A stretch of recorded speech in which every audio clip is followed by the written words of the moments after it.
为什么全球的很多富人他们不经常住在纽约，却一定要在纽约买房子？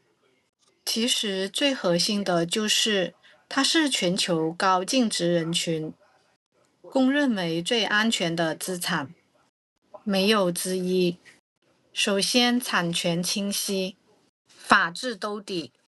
他们买的是确定性，在纽约没有身份门槛。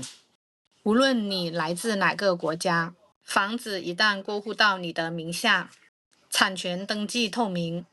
零隐形风险，这种法律层面的绝对确定性，全世界没有几个城市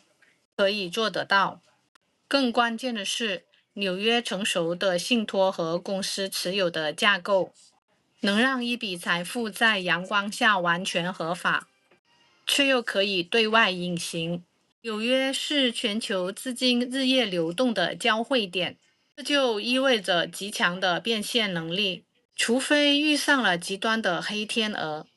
否则任何时候挂出去，纽约核心地段的房子永远有人排队接盘。对于很多非美国国家的富豪来说，是把本币资产换成纽约的房子，对冲本币贬值地缘风险，以及一些各种的不确定性。只要美联储还在运转，纽约就能帮您跑赢全球通胀。其实它早就不只是房子了，而是你最硬的硬通货之一。其实对于很多有钱人来说，也是一种身份的象征。在某种意义来讲，它是一张全球通行的身份名片。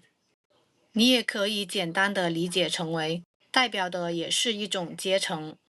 一种地位，包括你对未来人生的一种选择权。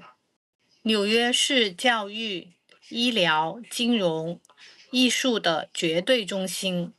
留一套随时能够拎包入住的房子，意味着对孩子的未来申请哥大纽约大学时有家可归，意味着家人需要顶级的医疗时不用做任何的担忧。我们接触过一类很有意思的客户，国内的生意已经做得风生水起了，却依然要在纽约配一套房子。他的原话是：“我的生意和财富是在时代的红利里拼出来的，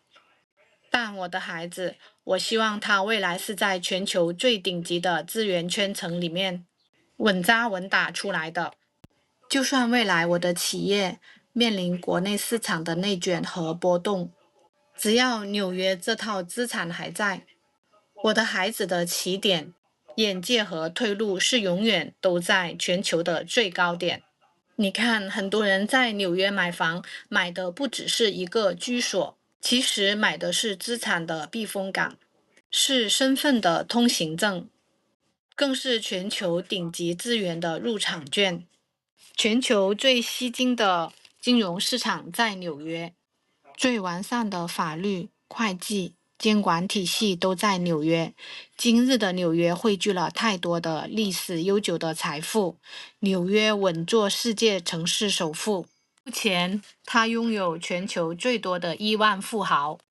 全球最大的金融业以及成熟的证券交易市场。纽约是世界罕见的巨型天然港口，在地理位置决定命运的时代，自然而然就成了链接欧洲和北美的首要贸易枢纽。纽约的房地产经历了多次危机和挑战后，依然保持着强劲的发展势头，成为了全球房地产市场的焦点。